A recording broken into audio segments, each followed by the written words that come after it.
नमस्कार दोस्तों, मेरी भाषा हिंदी भाषा परिवार में आप सभी का एक बार फिर से स्वागत है। आज हम पढ़ने वाले हैं निर्मल वर्मा जी की सुप्रसिद्ध कहानी एक दिन का मेहमान। निर्मल वर्मा जी का कहानी संग्रह परिंदे बहुचर्चित संग्रह है। नामवर सिंह ने इसमें परिंदे को नई कहानी की पहली कहानी होने का गौरव प्रदान किया था। निर्मल वर्मा की कहानियाँ यथार्थ के बाहरी रूप से आम तौर पर बचते हुए उसकी आंतरिकता की सूक्ष्म अभिव्यक्ति में ज़्यादा रस लेती है। उन पर विदेशीपन के प्रभाव की भी बहुत चर्चा होती है। दरअसल निर्मल वर्मा ने लंबे समय विदेश में रहते हुए वहाँ के परिवेश, समाज, व्यक्ति और जीवन पद्धति को काफ़ी नज़दीक से देखा है और इसी कारण उनकी कहानियों में विदेशी पृष्ठभूमि हमें दिखाई देती है। लेकिन उनके यहाँ न तो दो संस्कृतियों की संस्कारगत टकराहट है और न ही पश्चिमी स्थितियों का अपने परिवेश पर आरोप है। वे पश्चिम को पश्चिम की तरह ही देखने के पक्षधर हैं।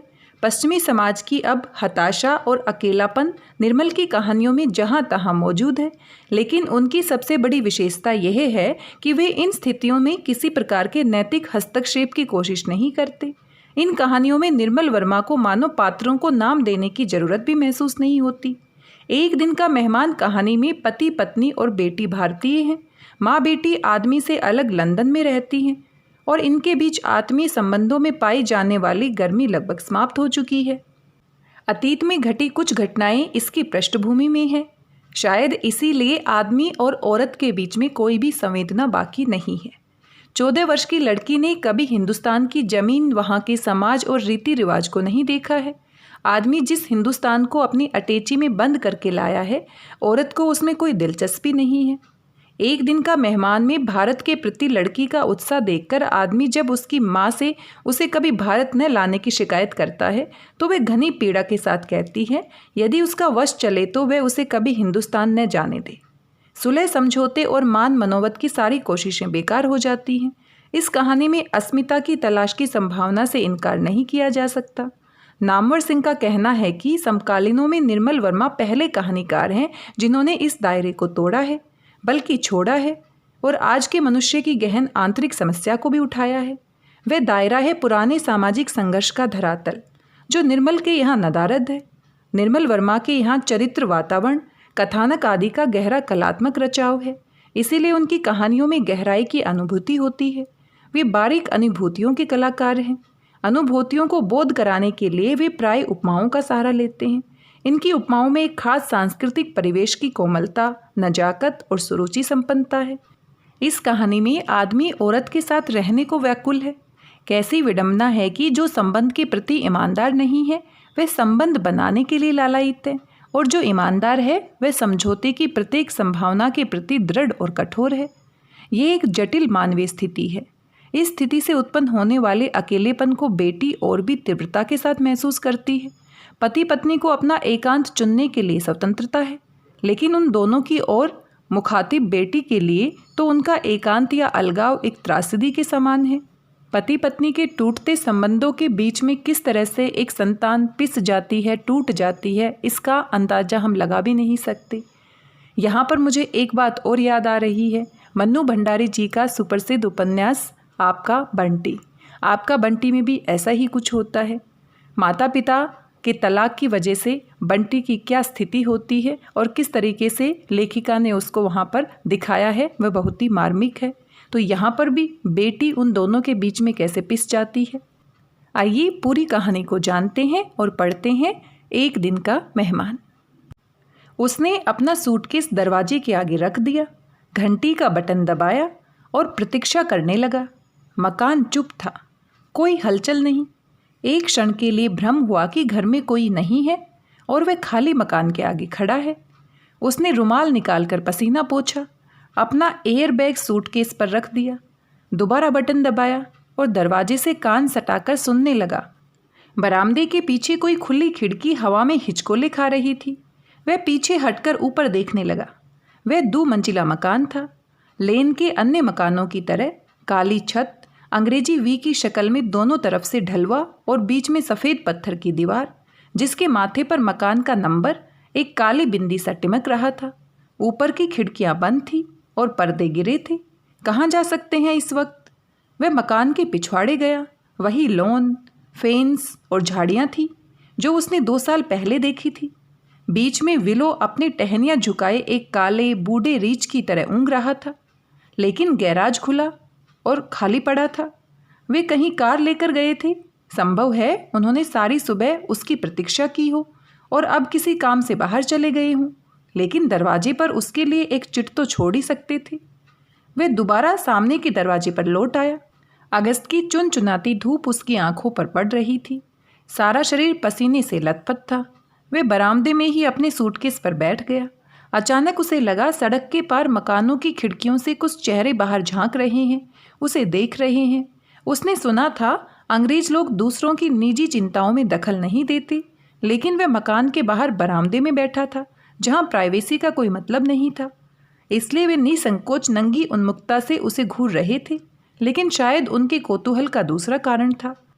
उस छोटे अंग्रेजी कस्बाती शहर में लगभग सब एक दूसरे को पहचानते थे और वह न केवल अपनी शक्ल सूरत में बल्कि झूलते झालते हिंदुस्तानी सूट में काफ़ी अद्भुत प्राणी दिखाई दे रहा था।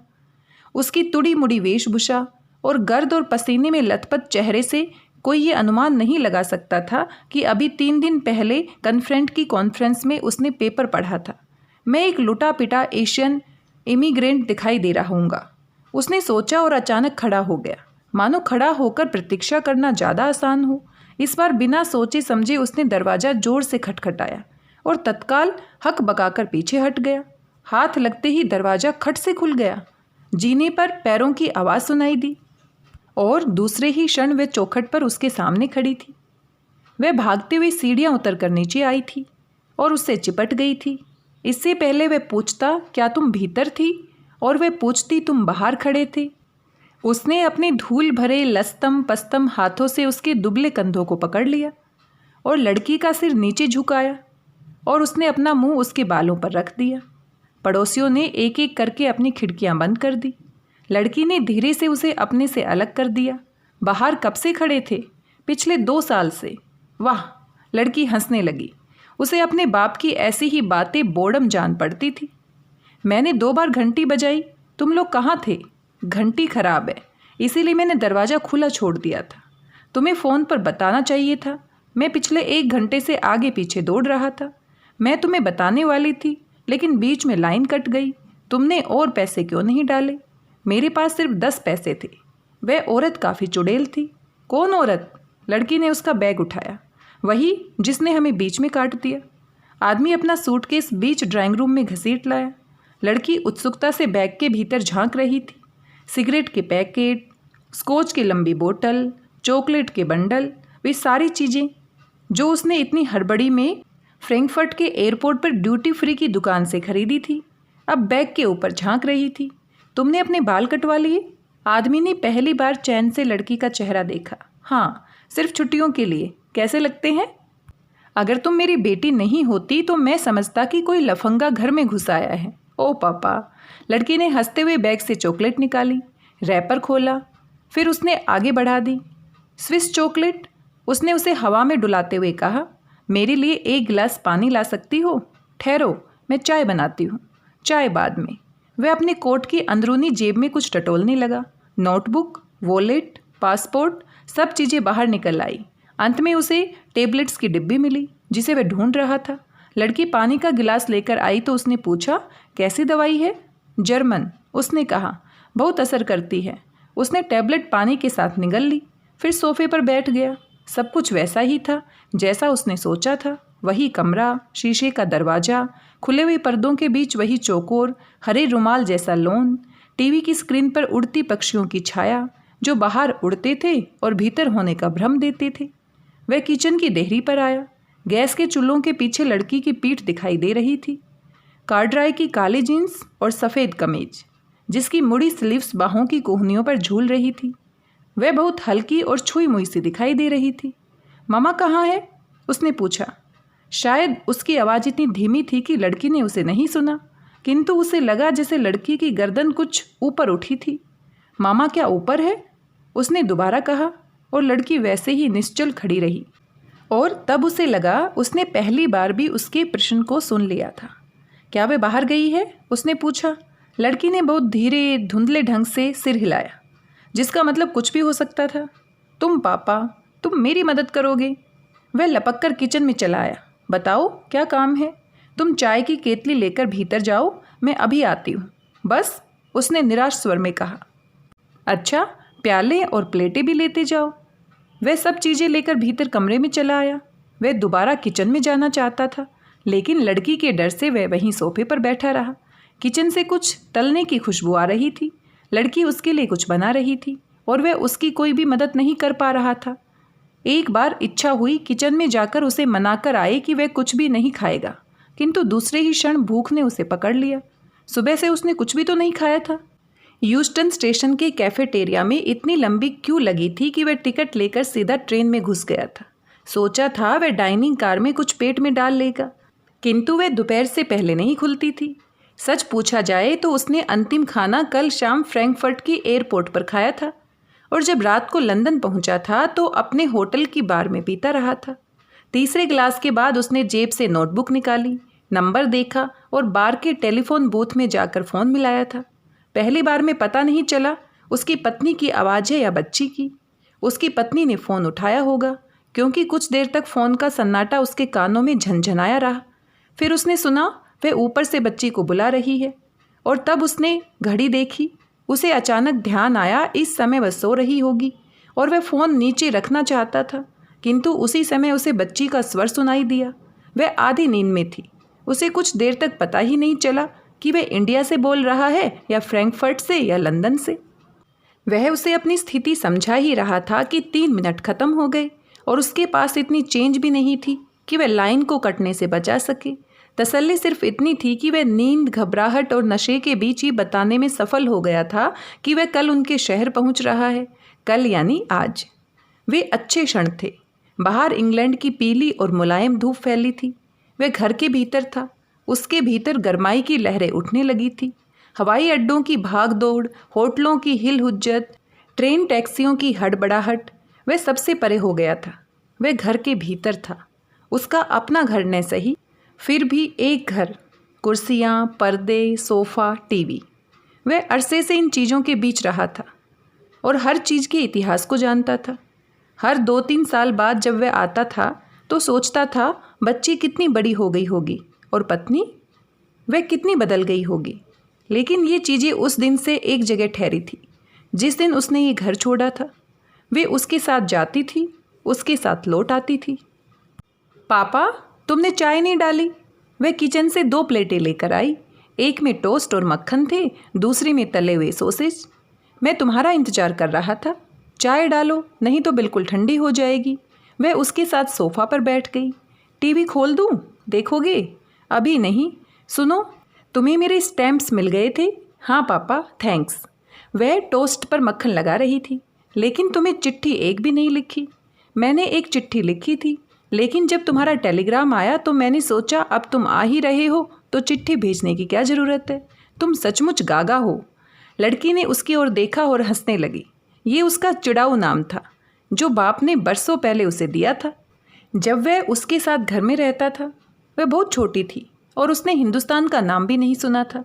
बच्ची की हंसी का फ़ायदा उठाते हुए वह उसके पास झुक आया, जैसे वह कोई चंचल चिड़िया हो जिसे केवल सुरक्षा के भ्रामक क्षण में ही पकड़ा जा सकता है।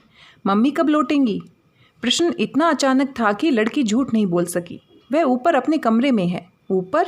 लेकिन तुमने तो कहा था। किरच किरच किरच। वह चाकू से जले हुए टोस्ट को कुरेद रही थी, मानो उसके साथ साथ वह उसके प्रश्न को भी काट डालना चाहती हो। हंसी अब भी थी, लेकिन अब वह बर्फ में जमे कीड़े की तरह उसके होठों पर चिपकी थी। क्या उन्हें मालूम है कि मैं यहाँ हूँ? लड़की ने टोस्ट पर मक्खन लगाया, फिर जैम, फिर उसके आगे प्लेट रख दी। हाँ मालूम है, उसने कहा। क्या वे नीचे आकर हमारे साथ चाय नहीं पिएंगी? लड़की दूसरी प्लेट पर सॉसेज लगाने लगी। फिर उसे कुछ याद आया। वह रसोई में गई और अपने साथ मस्टर्ड और केचुप की बोतलें ले आई। मैं ऊपर जाकर पूछ आता हूँ। उसने लड़की की तरफ देखा, जैसे उससे अपनी कार्रवाई का समर्थन करवाना चाहते हो। जब वह कुछ नहीं बोली तो वह जीने की तरफ जाने लगा। प्लीज़ पापा। उसके पाँव ठिठक गए। आप फिर उनसे लड़ना चाहते हैं? लड़की ने कुछ गुस्से से उसे देखा। लड़ना? वह शर्म से भीगा हुआ हंसने लगा। मैं यहाँ 2000 मील उनसे लड़ने आया हूँ? फिर आप मेरे पास बैठिए। लड़की का स्वर भरा हुआ था। वह अपनी माँ के साथ थी, लेकिन बाप के प्रति क्रूर नहीं थी। वह उसे पुचकारती निगाहों से निहार रही थी। मैं तुम्हारे पास हूँ, क्या ये काफ़ी नहीं है? वह खाने लगा, टोस्ट, सोसेज, टिन के उबले हुए मटर। उसकी भूख उड़ गई थी, लेकिन लड़की की आंखें उस पर थी। वह उसे देख रही थी और कुछ सोच रही थी। कभी कभी टोस्ट का टुकड़ा मुंह में डाल लेती और फिर चाय पीने लगती। फिर उसकी ओर देखती और चुपचाप मुस्कुराने लगती। उसे दिलासा सा देती, सब कुछ ठीक है, तुम्हारी जिम्मेदारी मुझ पर है और जब तक मैं हूँ डरने की कोई बात नहीं है। डर नहीं था, टैबलेट का असर रहा होगा या यात्रा की थकान। वह कुछ देर के लिए लड़की की निगाहों से हटना चाहता था। वह अपने को हटाना चाहता था। मैं अभी आता हूँ, उसने कहा। लड़की ने सशंकित आंखों से उसे देखा। क्या बाथरूम जाएंगी? वह उसके साथ साथ गुसलखाने तक चली आई और जब उसने दरवाज़ा बंद कर लिया तो भी उसे लगता रहा वह दरवाजे के पीछे खड़ी है। उसने बेसिनी में अपना मुंह डाल दिया और नल खोल दिया। पानी झरझर उसके चेहरे पर बहने लगा और वह सिसकने सा लगा। आधे बने हुए शब्द उसकी छाती के खोखल से बाहर निकलने लगे, जैसे भीतर जमी हुई कोई उलट रहा हो। उल्टी जो सीधी दिल से बाहर आती है। वह टैबलेट जो कुछ देर पहले खाई थी अब पीले चूरे सी बेसनी की संगमरमर पर तैर रही थी। फिर उसने नल बंद कर दिया और रुमाल निकालकर मुंह पोंछा। बाथरूम की खूंटी पर स्त्री के मैले कपड़े टंगे थे। प्लास्टिक की चौड़ी बाल्टी में अंडरवियर और ब्रेसियर साबुन में डूबे थे। खिड़की खुली थी और बाग का पिछवाड़ा धूप में चमक रहा था। कहीं किसी दूसरे बाग से घास काटने की उनिंदी सी घुर घुर पास आ रही थी। वह जल्दी से बाथरूम का दरवाज़ा बंद करके कमरे में चला गया। सारे घर में सन्नाटा था। वह किचन में आया तो लड़की दिखाई नहीं दी। वह ड्राइंग रूम में लौटा तो वह भी खाली पड़ा था। उसे संदेह हुआ कि वह ऊपर वाले कमरे में अपनी माँ के पास बैठी है। एक अजीब आतंक ने उसे पकड़ लिया। घर जितना शांत था उतना ही खतरे से अटा जान पड़ता था। वह कोने में गया जहाँ उसका सूटकेस रखा था। वह जल्दी जल्दी उसे खोलने लगा। उसने अपने कॉन्फ्रेंस के नोट्स और कागज़ अलग किए। उनके नीचे वह सारा सामान निकालने लगा जो वह दिल्ली से अपने साथ लाया था।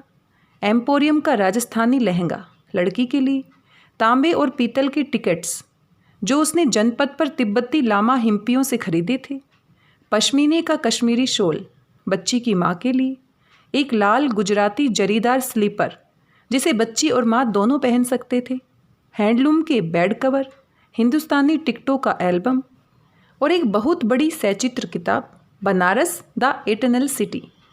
फर्श पर धीरे धीरे एक छोटा सा हिंदुस्तान जमा हो गया था जिसे वह हर बार यूरोप आते समय अपने साथ ढो लाता था। सहसा उसके हाथ ठिठक गए। वह कुछ देर तक चीज़ों के ढेर को देखता रहा। कमरे के फर्श पर बिखरी हुई वे बिल्कुल अनाथ और दयनीय दिखाई दे रही थी। एक पागल सी इच्छा हुई कि वह उन्हें कमरे में जैसे का तैसा छोड़कर भाग खड़ा हो। किसी को पता भी नहीं चलेगा वह कहाँ चला गया। लड़की थोड़ी जरूर हैरान होगी, किंतु बरसों से वह उससे ऐसे ही अचानक मिलती रही थी और बिना कारण बिछड़ती रही थी। You are a coming man and a going man, वह उससे कहा करती थी, पहले विषाद में और बाद में कुछ कुछ हंसी में। उसे कमरे में न बैठा देखकर लड़की को ज़्यादा सदमा नहीं पहुँचेगा। वह ऊपर जाएगी और माँ से कहेगी, अब तुम नीचे आ सकती हो। वह चले गई। फिर वे दोनों एक साथ नीचे आएंगी। उन्हें राहत मिलेगी कि अब उन दोनों के अलावा घर में कोई नहीं है। पापा चौंक गया, जैसे रंगे हाथों पकड़ा गया हो। खिसियानी सी मुस्कुराहट में लड़की को देखा। वह कमरे की चौखट पर खड़ी थी और खुले हुए सूटकेस को ऐसे देख रही थी जैसे वह कोई जादू की पिटारी हो जिसने अपने पेट में अचानक रंग बिरंगी चीज़ों को उगल दिया हो।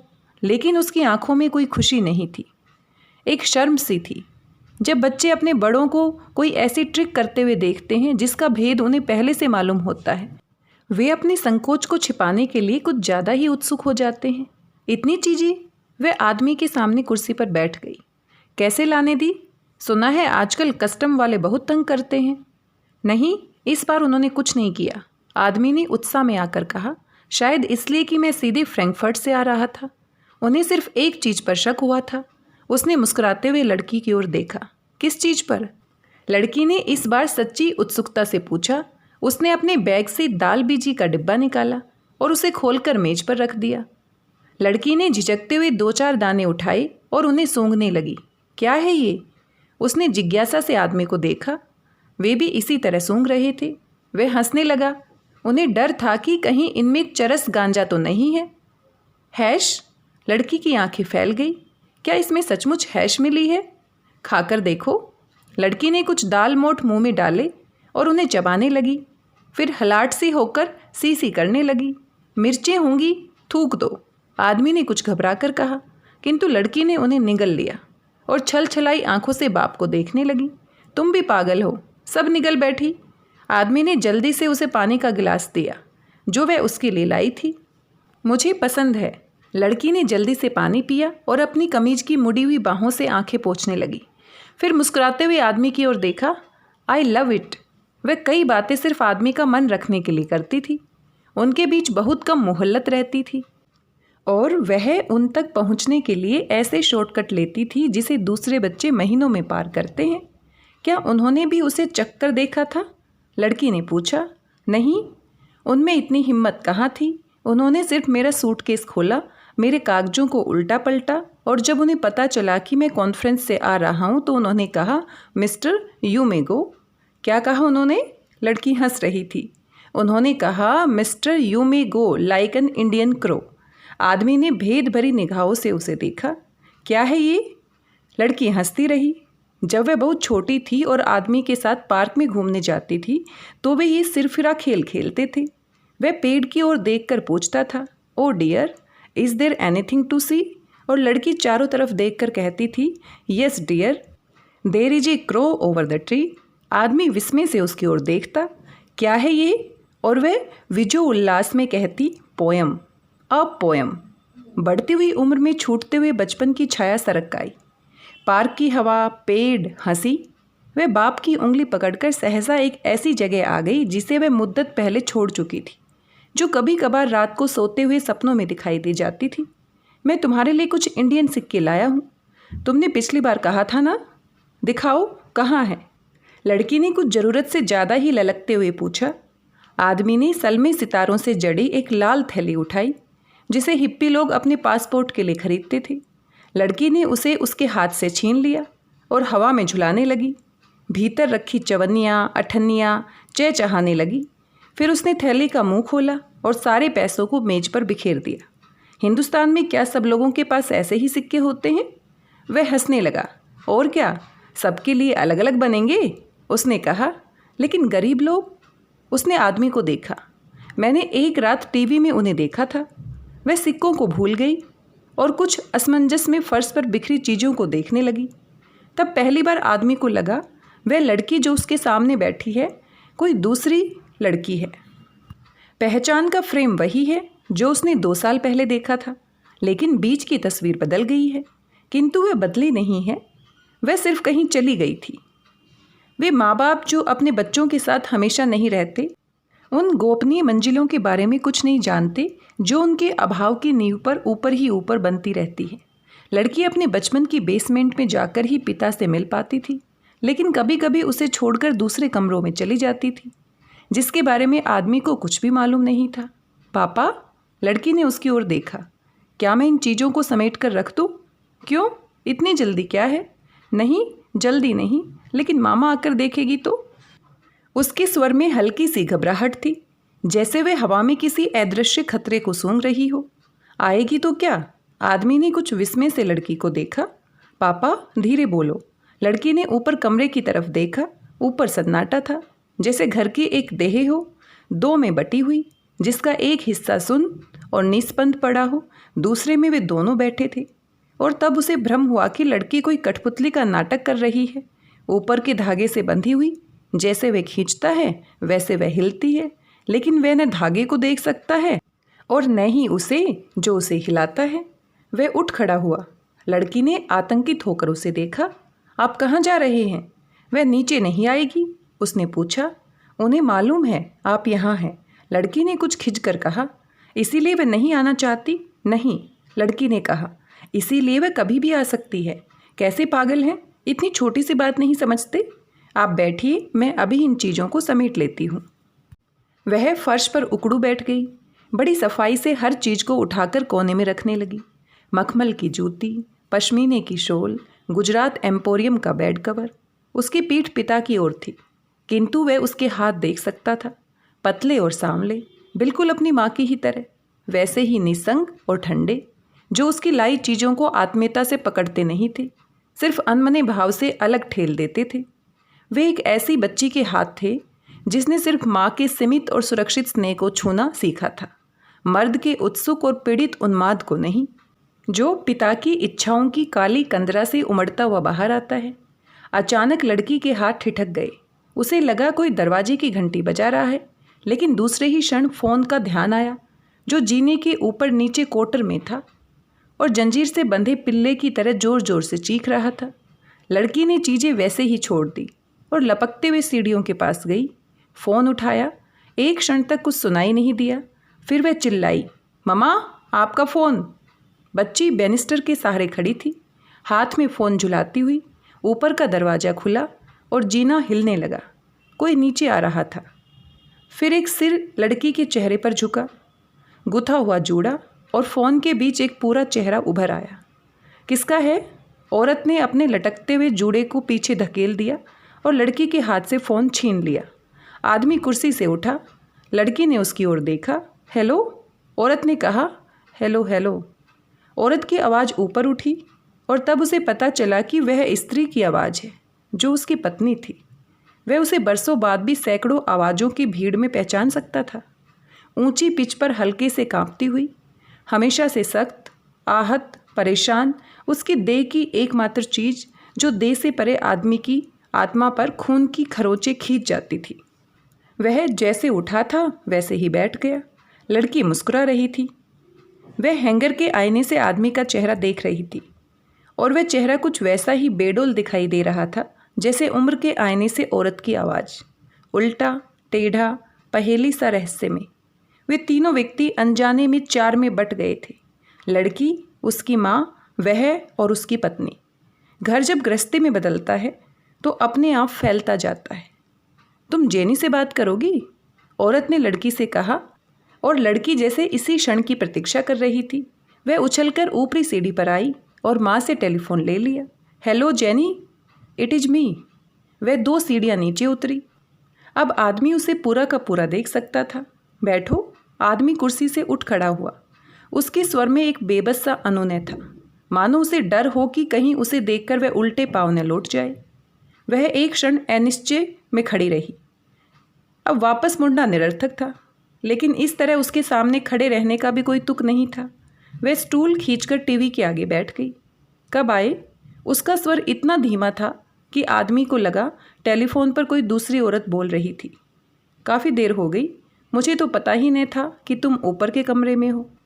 स्त्री चुपचाप उसे देखती रही। आदमी ने जेब से रुमाल निकाला, पसीना पोंछा, मुस्कुराने की कोशिश में मुस्कुराने लगा। मैं बहुत देर तक बाहर खड़ा रहा। मुझे पता नहीं था घंटी खराब है। गैराज खाली पड़ा था। मैंने सोचा तुम दोनों कहीं बाहर गए हो। तुम्हारी कार? उसे मालूम था, फिर भी उसने पूछा। सर्विसिंग के लिए गई है, स्त्री ने कहा। वह हमेशा से उसकी छोटी बेकार की बातों से नफरत करती आई थी, जबकि आदमी के लिए वे कुछ ऐसे तिनके थे जिन्हें पकड़कर डूबने से बचा जा सकता था, कम से कम कुछ देर के लिए। तुम्हें मेरा टेलीग्राम मिल गया था? मैं फ्रैंकफर्ट आया था, उसी टिकट पर यहाँ आ गया। कुछ पौंड ज़्यादा देने पड़े। मैंने तुम्हें वहाँ से फ़ोन भी किया, लेकिन तुम दोनों कहीं बाहर थे। कब? औरत ने हल्की जिज्ञासा से उसकी ओर देखा। हम दोनों घर में थे। घंटी बज रही थी, लेकिन किसी ने उठाया नहीं। हो सकता था ऑपरेटर मेरी अंग्रेजी नहीं समझ सकी और गलत नंबर दे दिया हो। लेकिन सुनो, वह हंसने लगा। एक अजीब बात हुई। हिथरो पर मुझे एक औरत मिली जो पीछे से बिल्कुल तुम्हारी तरह दिखाई दे रही थी। यह तो अच्छा हुआ मैंने उसे बुलाया नहीं। हिंदुस्तान के बाहर हिंदुस्तानी औरतें एक जैसी ही दिखाई देती हैं। वह बोले जा रहा था। वह उस आदमी की तरह था जो आंखों पर पट्टी बांधकर हवा में तनी हुई रस्सी पर चलता है। स्त्री कहीं बहुत नीची थी, एक सपने में जिसे वह बहुत पहले कभी जानता था, किंतु अब उसे याद नहीं आ रहा था कि वह उसके सामने क्यों बैठा था। वह चुप हो गया। उसे ख्याल आया इतनी देर से वह सिर्फ अपनी आवाज़ सुन रहा है। उसके सामने बैठी स्त्री बिल्कुल चुप बैठी थी। उसकी ओर बहुत ठंडी और हताश निगाहों से देख रही थी। क्या बात है? आदमी ने कुछ भयभीत सा होकर पूछा। मैंने तुम्हें मना किया था, तुम समझते क्यों नहीं? किसके लिए? मेरे घर तुम ये सब चीज़ें क्यों लाते हो? क्या फ़ायदा है इनका? पहले क्षण वह नहीं समझा। कौन सी चीज़ें? फिर उसकी निगाहें फर्श पर गई। शांति निकेतन का पर्स, डाक टिकटों का एल्बम, दाल बीजी का डिब्बा। वे अब बिल्कुल लुटी पिटी दिखाई दे रही थी। जैसे वे कुर्सी पर बैठा हुआ वैसी वे फर्श पर बिखरी हुई। कौन सी ज़्यादा है? उसने खिसियाते हुए कहा। इन्हें न लाता तो आधा सूटकेस खाली पड़ा रहता। लेकिन मैं तुमसे कुछ नहीं चाहती। तुम क्या इतनी सी बात नहीं समझ सकते? स्त्री की आवाज़ कांपती हुई ऊपर उठी, जिसके पीछे न जाने कितनी लड़ाइयों की पीड़ा, कितने नरकों का पानी भरा था, जो बांध टूटते ही उसके पास आने लगा, एक एक इंच आगे बढ़ता हुआ। उसने जेब से रुमाल निकाला और अपने लथपथ चेहरे को पोंछने लगा। क्या तुम्हें इतनी देर के लिए आना भी बुरा लगता है? हाँ। उसका चेहरा तन गया। फिर अजीब हताशा से वह ढीली पड़ गई। मैं तुम्हें देखना नहीं चाहती, बस। क्या ये इतना आसान है? वह जिद्दी लड़के की तरह उसे देखने लगा, जो सवाल समझ लेने के बाद भी बहाना करता है कि उसे कुछ समझ में नहीं आया। वुक्कू, उसने धीरे से कहा, प्लीज़ मुझे माफ़ करो। औरत ने कहा, तुम चाहती क्या हो? Leave me alone. इससे ज़्यादा मैं कुछ और नहीं चाहती। मैं बच्ची से भी मिलने नहीं आ सकता, इस घर में नहीं। तुम मुझसे कहीं बाहर मिल सकते हो। बाहर? आदमी ने हक बकाकर सिर उठाया। बाहर कहाँ? उस क्षण में भूल गया कि बाहर सारी दुनिया फैली है। पार्क, सड़कें, होटल के कमरे, उसका अपना संसार। बच्ची कहाँ कहाँ उसके साथ घिसटेगी। वह फ़ोन पर हंस रही थी, कुछ कह रही थी। नहीं, आज मैं नहीं आ सकती। डैडी घर में हैं, अभी अभी आ रहे हैं। नहीं, मुझे मालूम नहीं, मैंने पूछा नहीं। क्या नहीं मालूम? शायद उसकी सहेली ने पूछा था। वह कितने दिन रहेगा? सामने बैठी स्त्री भी शायद ये जानना चाहती थी। कितना समय, कितनी घड़ियाँ, कितनी यातना अभी और उसके साथ भोगनी पड़ेगी। शाम की आखिरी धूप भीतर आ रही थी। टीवी का स्क्रीन चमक रहा था, लेकिन वह खाली था और उसमें सिर्फ स्त्री की छाया बैठी थी। जैसे खबरें शुरू होने से पहले अनाउंसर की छवि दिखाई देती है, पहले कमज़ोर और धुंधली, फिर धीरे धीरे ब्राइट होती हुई। वह सांस रोके प्रतीक्षा कर रहा था कि वह कुछ कहेगी। हालांकि उसे मालूम था कि पिछले वर्षों में सिर्फ एक न्यूज़ रील है, जो हर बार मिलने पर एक पुरानी पीड़ा का टेप खोलने लगती है, जिसका संबंध किसी दूसरी जिंदगी से है। चीज़ें और आदमी कितनी अलग हैं। बरसों बाद भी घर, किताबें, कमरे वैसे ही रहते हैं जैसा तुम छोड़ गए थे। लेकिन लोग, वे उसी दिन से मरने लगते हैं जिस दिन से अलग हो जाते हैं। मरते नहीं, एक दूसरी ज़िंदगी जीने लगते हैं, जो धीरे धीरे उस ज़िंदगी का गला घोट देती है जो तुमने साथ गुजारी थी। मैं सिर्फ बच्ची से नहीं, वह हकलाने लगा। मैं तुमसे भी मिलने आया था। मुझसे? औरत के चेहरे पर हंसी, हिकारत, हैरानी एक साथ उमड़ आई। तुम्हारी झूठ की आदत अभी तक नहीं गई। तुमसे झूठ बोलकर अब मुझे क्या मिलेगा? मालूम नहीं तुम्हें क्या मिलेगा। मुझे जो मिला है उसे मैं भोग रही हूँ। उसने एक ठहरी ठंडी निगाह से बाहर देखा। मुझे अगर तुम्हारे बारे में पहले से ही कुछ मालूम होता तो मैं कुछ कर सकती थी। क्या कर सकती थी? एक ठंडी सी झुरझुरी ने आदमी को पकड़ लिया। कुछ भी। मैं तुम्हारी तरह अकेली नहीं रह सकती। लेकिन अब इस उम्र में, अब कोई मुझे देखता भी नहीं। वुक्कू, उसने हाथ पकड़ लिया। मेरा नाम मत लो। वह सब खत्म हो गया। वह रो रही थी, बिल्कुल निस्संग। उसका गुजरे हुए आदमी और आने वाली उम्मीद दोनों से कोई सरोकार नहीं था। आंसू जो एक कारण से नहीं, पूरा पत्थर हट जाने से आते हैं, एक ढलुआ जिंदगी पर नाले की तरह बहते हुए। औरत बार बार उन्हें अपने हाथ से झटक देती थी। बच्ची कब से फ़ोन के पास चुप बैठी थी। वह जीने की सबसे निचली सीढ़ी पर बैठी थी और सूखी आंखों से रोती माँ को देख रही थी। उसके सब प्रयत्न निष्फल हो गए थे, किंतु उसके चेहरे पर निराशा नहीं थी। हर परिवार के अपने दूसौपन होते हैं जो एक अनवरत पहिए में घूमते हैं। वह उसमें हाथ नहीं डालती थी। इतनी कम उम्र में वह इतना बड़ा सत्य जान गई थी कि मनुष्य के मन और बाहर की सृष्टि में एक अद्भुत समानता है। वह जब तक अपना चक्र पूरा नहीं कर लेते, उन्हें बीच में रोकना बेईमानी है। वह बिना आदमी को देखे माँ के पास गई, कुछ कहा जो उसके लिए नहीं था। औरत ने उसे अपने पास बिठा लिया, बिल्कुल अपने से सटाकर। काउच पर बैठी वे दोनों दो बहनों सी लग रही थी। वे उसे भूल गई थी। कुछ देर पहले जो ज्वार उठा था उसमें घर डूब गया था, लेकिन अब पानी वापस लौट गया था और अब आदमी वहाँ था जहाँ उसे होना चाहिए था, किनारे पर। उसे ये ईश्वर का वरदान जैसा जान पड़ा। वह दोनों के बीच बैठा है, अदृश्य। बरसों से उसकी ये साध रही थी कि वह माँ और बेटी के बीच अदृश्य बैठा रहे। सिर्फ ईश्वर ही अपनी दया में अदृश्य होता है, ये उसे मालूम था। किंतु जो आदमी गड्ढे की सबसे निचली सतह पर जीता है उसे भी कोई नहीं देख सकता। माँ और बच्ची ने उसे अलग छोड़ दिया था। ये उसकी उपेक्षा नहीं थी। उसकी तरफ से मुंह मोड़कर उन्होंने उसे अपने पर छोड़ दिया था, ठीक वही जहाँ उसने बरसों पहले घर छोड़ा था। लड़की माँ को छोड़कर उसके पास आकर बैठ गई। हमारा बाग देखने चलोगे? उसने कहा। अभी? उसने कुछ विस्मय से लड़की को देखा। वह कुछ अधीर और उतावली सी दिखाई दे रही थी, जैसे वह उससे कुछ कहना चाहती हो जिसे कमरे के भीतर कहना असंभव हो। चलो, आदमी ने उठते हुए कहा, लेकिन पहले इन चीज़ों को ऊपर ले जाओ। हम इन्हें बाद में समेट लेंगे। बाद में कब? आदमी ने कुछ सशंकित होकर पूछा। आप चलिए तो, लड़की ने लगभग उसे घसीटते हुए कहा। इनसे कहो अपना सामान सूटकेस में रख ले। स्त्री की आवाज़ सुनाई दी। उसे लगा किसी ने अचानक पीछे से धक्का दिया हो। वह चमक कर पीछे मुड़ा। क्यों? मुझे इनकी ज़रूरत नहीं है।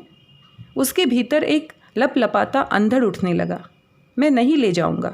तुम चाहो तो इन्हें बाहर फेंक सकती हो। बाहर? स्त्री की आवाज़ थरथरा रही थी। गालों का गीलापन सूखे कांच सा जम गया था, जो पोंछे हुए नहीं, सूखे हुए आंसुओं से उभर कर आता है। क्या हम बाग देखने नहीं चलेंगे? बच्ची ने उसका हाथ खींचा और वह उसके साथ चलने लगा। वह कुछ भी नहीं देख रहा था। घास, क्यारियाँ और पेड़ एक गूंगी फिल्म की तरह चल रहे थे। सिर्फ उसकी पत्नी की आवाज़ एक भूतैली कमेंट्री की तरह गूंज रही थी। बाहर? बाहर? आप मम्मी के साथ बहस क्यों करते हैं? लड़की ने कहा। मैंने बहस कहाँ की? उसने बच्ची को देखा, जैसे वह भी उसकी दुश्मन हो। आप करते हैं। लड़की का स्वर अजीब सा हठीला हो गया था। वह अंग्रेजी में यू कहती थी, जिसका मतलब प्यार में तुम होता था और नाराज़गी में आप। अंग्रेजी सर्वनाम की ये संदिग्धता बाप बेटी के रिश्ते को हवा में टांगे रहती थी। कभी बहुत पास, कभी बहुत पराया, जिसका सही अंदाज उसे सिर्फ लड़की की टोन में टटोलना पड़ता था। एक अजीब से भय ने आदमी को पकड़ लिया। वह एक ही समय में माँ और बच्ची दोनों को नहीं खोना चाहता था। बड़ा प्यारा बाग है, उसने फुसलाते हुए कहा। क्या माली आता है? नहीं, माली नहीं, लड़की ने उत्साह से कहा। मैं शाम को पानी देती हूँ और छुट्टी के दिन मम्मी घास काटती है। इधर आओ, मैं तुम्हें एक चीज़ दिखाती हूँ। वह उसके पीछे चलने लगा। लॉन बहुत छोटा था, हरा, पीला, मखमली। पीछे गैरेज था और दोनों तरफ झाड़ियों की फेंस लगी थी। बीच में एक घना बूढ़ा विलो खड़ा था। लड़की पेड़ के नीचे छिप सी गई। फिर उसकी आवाज़ सुनाई दी। कहाँ हो तुम? वह चुपचाप दबे पाँवों से पेड़ के पीछे चला आया और हैरान सा खड़ा रहा। विलो और फेंस के बीच काली लकड़ी का बाड़ा था, जिसके दरवाजे से एक खरगोश बाहर झांक रहा था। दूसरा खरगोश लड़की की गोद में था। वह उसे ऐसे सहला रही थी जैसे वह ऊन का गोला हो, जो कभी भी हाथ से छूटकर झाड़ियों में गुम हो जाएगा। ये हमने अभी पाले हैं। पहले 2 थे, अब 4। बाकी कहाँ हैं? बाड़े के भीतर। वे अभी बहुत छोटे हैं। पहले उसका मन भी खरगोश को छूने के लिए हुआ, किंतु उसका हाथ अपने आप बच्ची के सिर पर चला गया और वह धीरे धीरे उसके भूरे छोटे बालों से खेलने लगा। लड़की चुप खड़ी रही और खरगोश अपनी नाक सिकोड़ता हुआ उसकी ओर ताक रहा था। पापा? लड़की ने बिना सिर उठाए धीरे से कहा। क्या आपने डे रिटर्न का टिकट लिया है? नहीं। क्यों? ऐसे ही। यहाँ वापसी टिकट बहुत सस्ता मिल जाता है। क्या उसने यही पूछने के लिए उसे यहाँ बुलाया था? उसने धीरे से अपना हाथ लड़की के सिर से हटा लिया। आप रात को कहाँ रहेंगे? लड़की का स्वर बिल्कुल भावहीन था। अगर मैं यहीं रहूं तो? लड़की ने धीरे से खरगोश को बाड़े में रख दिया और खट से दरवाज़ा बंद कर दिया। मैं हंसी कर रहा था, उसने हंसकर कहा।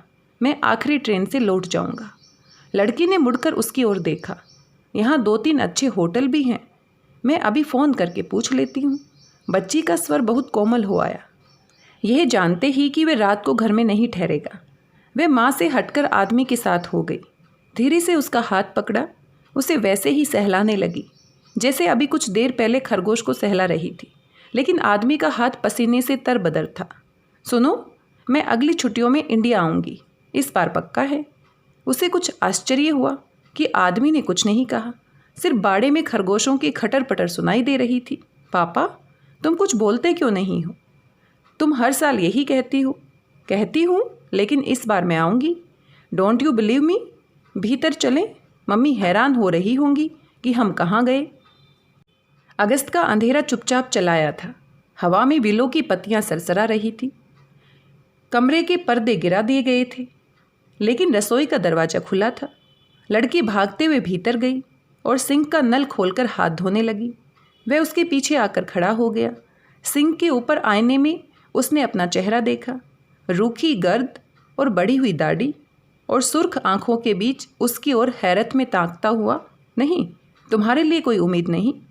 पापा, क्या तुम अब भी अपने आप से बोलते हो? लड़की ने पानी में भीगा अपना चेहरा उठाया। वह शीशे में उसे देख रही थी। हाँ, लेकिन अब मुझे कोई सुनता नहीं। उसने धीरे से बच्ची के कंधे पर हाथ रखा। क्या फ्रिज में सोडा होगा? तुम भीतर चलो, मैं अभी लाती हूँ। कमरे में कोई न था। उसकी चीज़ें बटोर दी गई थी। सूटकेस कोने में खड़ा था। जब वे बाग में थे, उसकी पत्नी ने शायद उन सब चीज़ों को देखा होगा, उन्हें छुआ होगा। वह उससे चाहे कितनी नाराज क्यों न हो, चीज़ों की बात अलग थी। वह उन्हें ऊपर नहीं ले गई थी, लेकिन दोबारा सूटकेस में डालने की हिम्मत नहीं की थी। उसने उन्हें अपने भाग्य पर छोड़ दिया था। कुछ देर बाद जब बच्ची सोडा और गिलास लेकर आई, तो उसे सहसा पता नहीं चला कि वह कहाँ बैठा है। कमरे में अंधेरा था। पूरा अंधेरा नहीं, सिर्फ इतना जिससे कमरे में बैठा आदमी चीज़ों के बीच चीज़ जैसा दिखाई देता है। पापा, तुमने बत्ती नहीं जलाई? अभी जलाता हूँ। वह उठा और स्विच को ढूंढने लगा। बच्ची ने सोडा और गिलास मेज पर रख दिया और टेबल लैंप जला दिया। मम्मी कहाँ है? वह नहा रही है, अभी आती होंगी। उसने अपने बैग से विस्की निकाली जो उसने फ्रैंकफर्ट के एयरपोर्ट पर खरीदी थी। गिलास में डालते हुए उसके हाथ ठिठक गए। तुम्हारी जिंजर एल कहाँ है? मैं अब असली बियर पीती हूँ। लड़की ने हंसकर उसकी ओर देखा। तुम्हें बर्फ़ चाहिए? नहीं। लेकिन तुम जा कहाँ रही हो? बाड़े में खाना डालने, नहीं तो वे एक दूसरे को मार खाएंगे। वे बाहर गई तो खुले दरवाजे से बाग का अंधेरा दिखाई दिया। तारों की पीली तलछट में झिलमिलाता हुआ। हवा नहीं थी। बाहर का सन्नाटा घर की अदृश्य आवाज़ों के भीतर से छन छन कर आता था।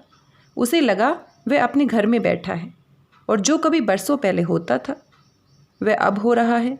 वह शावर के नीचे गुनगुनाती रहती थी और जब वह बालों पर तौलिया साफे की तरह बांधकर बाहर निकलती थी, तब पानी की बूंदें बाथरूम से लेकर उसके कमरे तक एक लकीर बनाती जाती थी।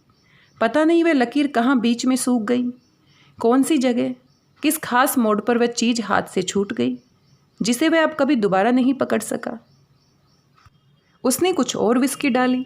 हालांकि गिलास अभी खाली नहीं हुआ था। उसे कुछ अजीब लगा कि पिछली रात भी यही घड़ी थी जब वह पी रहा था, लेकिन तब वह हवा में था। जब उसे एयर होस्टेस की आवाज़ सुनाई दी कि हम चैनल पार कर रहे हैं, तो उसने हवाई जहाज की खिड़की से नीचे देखा। कुछ भी दिखाई न देता था, न समुद्र, न लाइट हाउस, सिर्फ अंधेरा। अंधेरे में बहता हुआ अंधेरा, फिर कुछ भी नहीं। और तब नीचे अंधेरे में झांकते हुए उसे ख्याल आया कि वह चैनल जो नीचे कहीं दिखाई नहीं देता था, असल में कहीं भीतर है, उसकी एक ज़िंदगी से दूसरी ज़िंदगी तक फैला हुआ, जिसे वह हमेशा पार करता रहेगा, कभी इधर कभी उधर, कहीं का भी नहीं, न कहीं से आता हुआ न कहीं पहुंचता हुआ। बिंदु कहाँ है? उसने चौंक कर ऊपर देखा। वह वहाँ कब से खड़ी थी, उसे पता नहीं चला।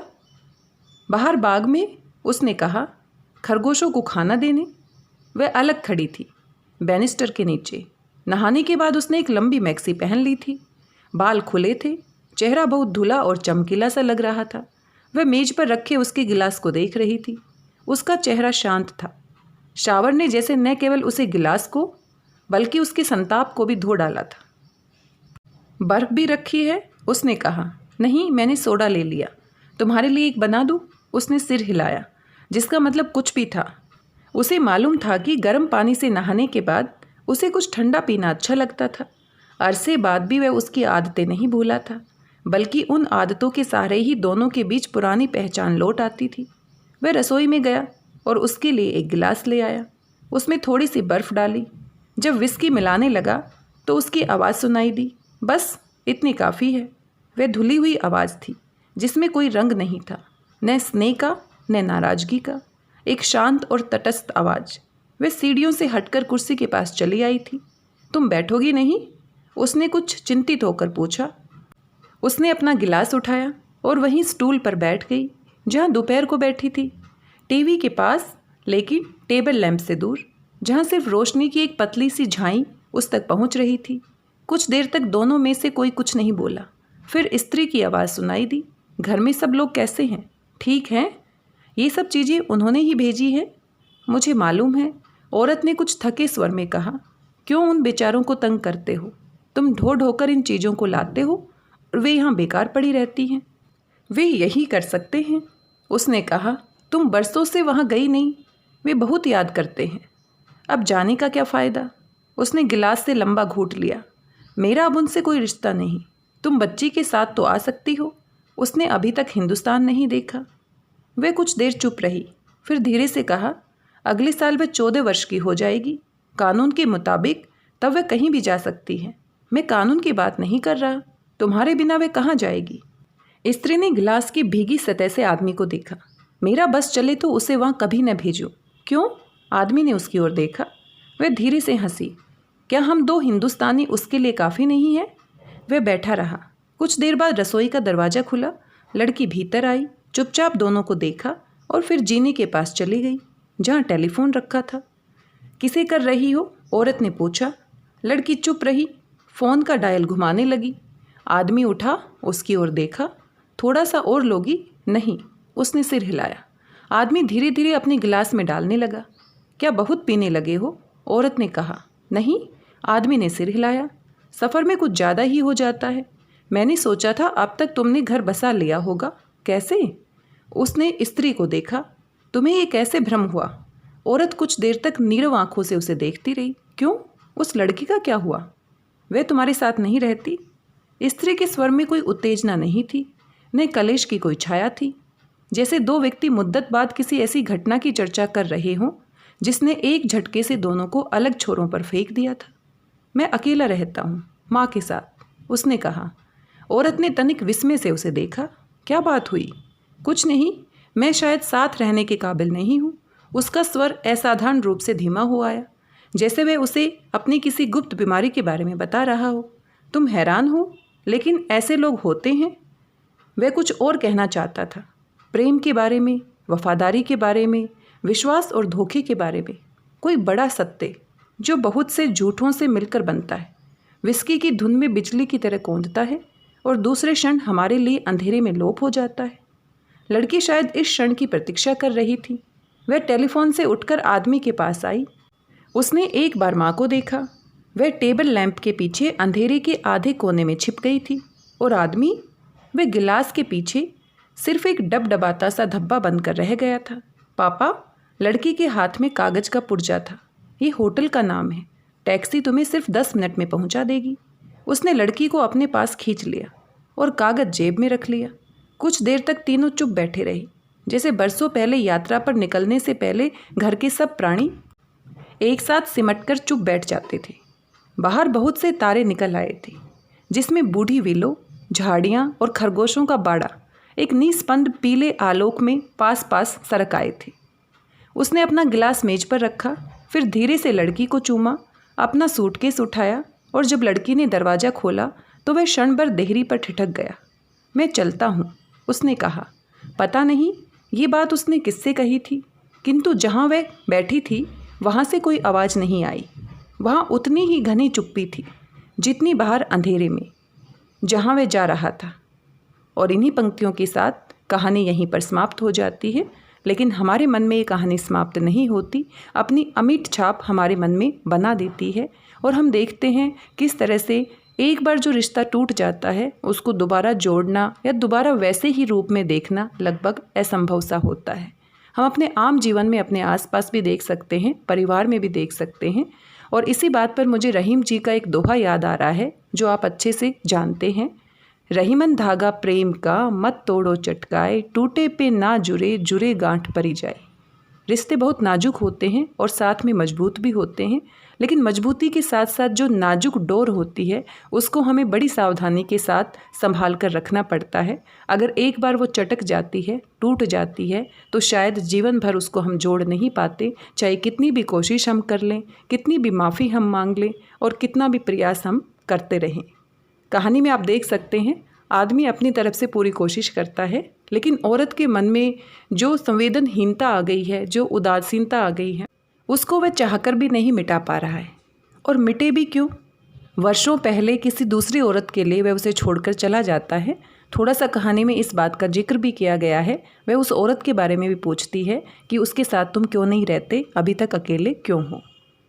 एक बार विश्वास टूटने के बाद दोबारा उसको जोड़ पाना और पति पत्नी जैसे रिश्ते में इस तरह से विश्वास का टूटना और फिर उसको जोड़ पाना, चाहे बीच में संतान ही क्यों ना आए, चाहे बीच में उनकी लड़की ही क्यों ना रहे, लेकिन संतान के लिए भी वो जुड़ नहीं पाता है। आप इसके बारे में क्या सोचते हैं? अपने विचार हमारे साथ ज़रूर साझा करें। आज के लिए बस इतना ही है। मिलते हैं किसी और नई कहानी के साथ। तब तक स्वस्थ रहिए, व्यस्त रहिए, मस्त रहिए और कुछ ना कुछ पढ़ते रहिए।